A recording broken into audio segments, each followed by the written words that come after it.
Hey everyone, it's Lauren Lea from East Coast Dyes, and today we are going to be breaking down the Stringking Mark II offense with the Composite Pro shaft. So breaking down pricing, if you just wanted to get their head strung up with their complete 4 mesh, that is going to be $130. But if you're looking to get the Mark II offense complete, that comes with the shaft and the head together, that is going to be $220. So when I first picked this stick up, I noticed how incredibly light it was. This is probably the lightest stick that I've ever played with before when you compare it to a Crux or an Epic or an Under Armour stick.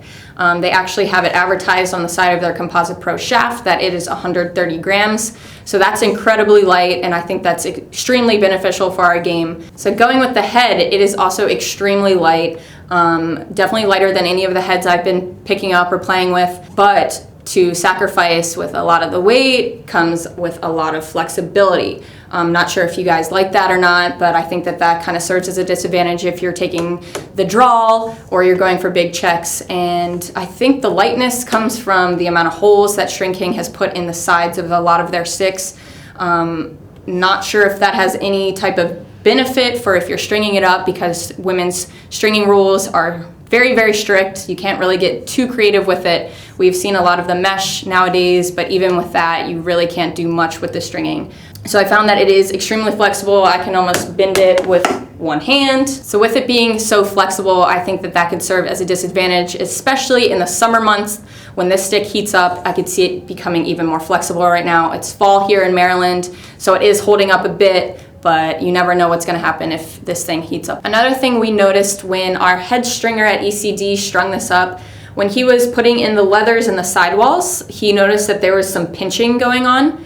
So when he was pulling at the sidewalls down in towards the throat, or pulling in, that could serve as a disadvantage to you, especially if you break this stick in over time. You're going to get more of a deeper pocket right here, which is where refs are typically going to test the ball. You don't want it to be over this side rail. But over time, if you're breaking this stick in, I could see it becoming more illegal for you, which is something you really don't want to worry about while you're playing. So we strung this head up with the ECD Vemon pocket. I've been playing with this for a few weeks, so I'm going to break down my opinion on it and how it plays on field. So the first thing I noticed when I was playing with it for a few weeks is that the sweet spot actually fits pretty high within the pocket. This might be just because it's strung up with the ECD mesh, but I think that that serves as a huge benefit to our game. If your sweet spot is a little bit higher, that means the ball is going to sit there up high. This could serve as a benefit to a lot of feeders out there, because it will come out of your stick super fast and you're going to be really accurate with it, and it might even give you a better shot or faster shot. And I think that that might be why you've been seeing a lot of guys play with this stick, especially if they are coaching a women's program. We've been seeing a lot of them using the Stringking women's heads, and they've been pretty accurate with it. You can see a lot of videos out there. They have a super fast shot, and they are hitting corners almost every time. So I would think that it's pretty reliable, and on the field, I thought that it actually was very consistent with its shooting. One thing that I did notice is how flat this scoop is. There's really no dimension to it. I think that they could probably improve that by giving a better scoop. If you're going to have this sit so high in the pocket, you're going to want it to funnel better out.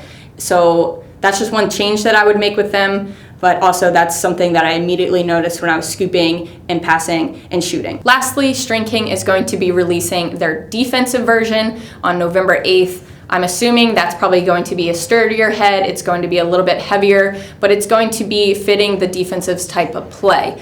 Another thing to add to that is if you do take the draw, I'm assuming that this might be a better stick for you, the defensive stick. Just because it is a little bit sturdier, you're typically not wanting too much of flexibility when you're taking the draw. So be on the lookout for that. It comes out November 8th. All right, guys, thanks so much for tuning in. If you are looking forward to getting your hands on this stick, be sure to comment below if you like it or if you dislike it. Be on the lookout for the defensive stick coming November 8th. And if you like this video, give it a thumbs up, and we will see you next time.